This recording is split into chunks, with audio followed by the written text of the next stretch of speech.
Hello বন্ধুরা, চলো আজকে দেখে নিই সর্ষে আর পার্সে। কড়াই বসিয়ে দিয়েছি, কড়াইটা একটু গরম হয়ে গেলে সেখানে আমি সর্ষের তেল দিয়ে দিয়েছি। তারপরে আমি ওই 6 থেকে 7টা বড়ি অ্যাড করে দেবো ভেজে।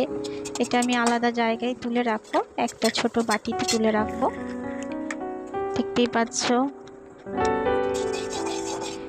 এরপরে আমি এইটাতে ব্যাচ ব্যাচ করে 3টে 4টা করে ব্যাচে মাছগুলো তুলে ভেজে নেব। পার্সে মাছগুলো দেখো ভাজা হয়ে গেছে। এরকম করে কুচুর মুচুর করে ভাজতে হবে। এরপরে কালো জিরে একটু সর্ষের তেলে দিয়ে দেব। তারপরে একে একে টমেটো যাবে। তারপরেই লাইনে আছে আমাদের সবার প্রিয় কাঁচা লঙ্কা। আমি এখানে সর্ষে মানে শুকনো লঙ্কা ব্যবহার করিনি। আর এখানে সর্ষে বলতে সাদা সর্ষে আর কালো সর্ষে আমি একদম মিহি পেস্ট করে কড়াইতে দিয়ে দিয়েছি 4 থেকে 5 চামচের মতন। তারপরে দিয়ে দিচ্ছি একে একে নুন, হলুদ। এটা একটু নাড়িয়ে নেব। নাড়িয়ে নেওয়ার পরে আমি একটু সামান্য জল অ্যাড করব, যেটা তোমার সর্ষে ধোয়া জল, সেই জলটাই অ্যাড করব এখানে। এখানে আর অন্য কিছু অ্যাড করব না, এইটুকুনি জল অ্যাড হবে এখানে শুধু। এরপর আমি ভালো করে এটাকে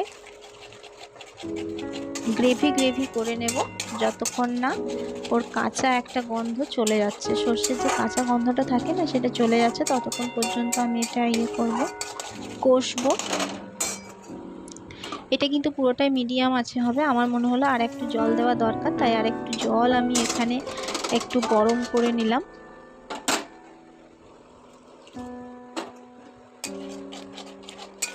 একটু জল দিয়ে দিলাম ঠান্ডা। এরপরে আমি এখানে গ্যাসের এক পাশে আমি গরম করতে দিয়ে দেবো, ওটা পরে লাগবে আমাদের। দেখতেই পাচ্ছ বন্ধুরা, সমস্ত কাঁচা গন্ধটা চলে গেছে। এরপরে আমি অ্যাড করব চিনি অ্যাড করার পরে আর একটুখানি ফুটতে দেব। ততক্ষণে আমাদের গরম জল রেডি হয়ে গেছে। এরপর আমি গরম জলটা নিয়ে এখানে দিয়ে দেব।